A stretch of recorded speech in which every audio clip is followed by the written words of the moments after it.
ہنسے گی آپ۔ مریم صاحبہ، آپ کے ایک وزیر داخلہ تھے چوہے نثار علی خان، وہ بنی گالہ پہنچے ہیں جیپ لے کے، اور کہا یہ جا رہا ہے کہ نون لیگ کے بعض ایم پی ایز ان کے ہاتھ میں ہیں۔ پنجاب کی صورتحال کیا ہے؟ بڑی مزیدار خیز بات ہے یہ۔ اور سوال جی؟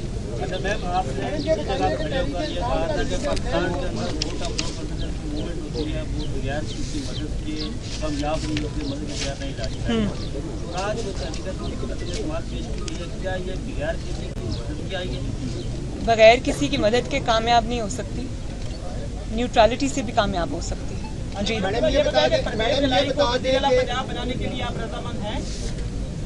یہ تو اب ڈیسیجن صرف میرا تو نہیں ہے، یہ تو سب بیٹھیں گے، اپوزیشن پارٹیز بیٹھیں گی، نواز شریف صاحب، شہباز شریف صاحب جو کہ ہماری جماعت کے صدر ہیں، یہ سب کے ساتھ مل کے یہ فیصلے ہوں گے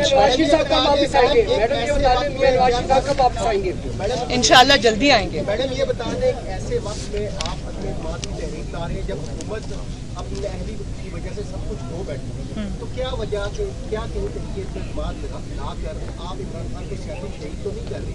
اور نیوز پہ طلعت حسین صاحب کے پروگرام کی وجہ سے ان کی بندش بھی شروع کر دی ہے، اس پہ دیکھیے بندش یہ اس طرح سے لوگوں کو چپ کرانے کے، زبردستی ڈرانے دھمکانے کے تو دن گئے۔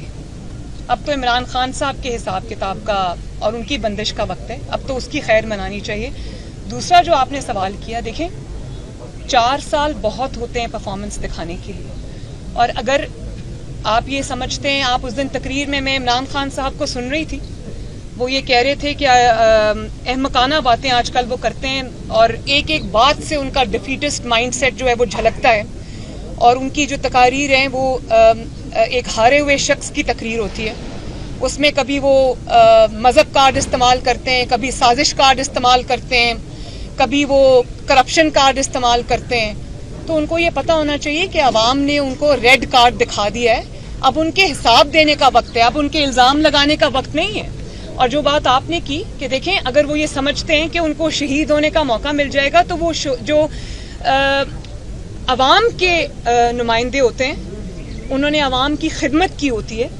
مجھے بھی ابھی بھی وہ وقت یاد آتا ہے جب کبھی کہا کرتے تھے کہ نواز شریف کی سیاست ختم ہو گئی، لیکن آج صرف 4 سال کے بعد، پونے 4 سال کے بعد آج عوام نواز شریف کو آواز دے رہی ہے۔ آج نواز شریف کی الحمدللہ جماعت چٹان کی طرح کھڑی ہے، ایک شخص نہیں ٹوٹا نواز شریف صاحب کی جماعت سے۔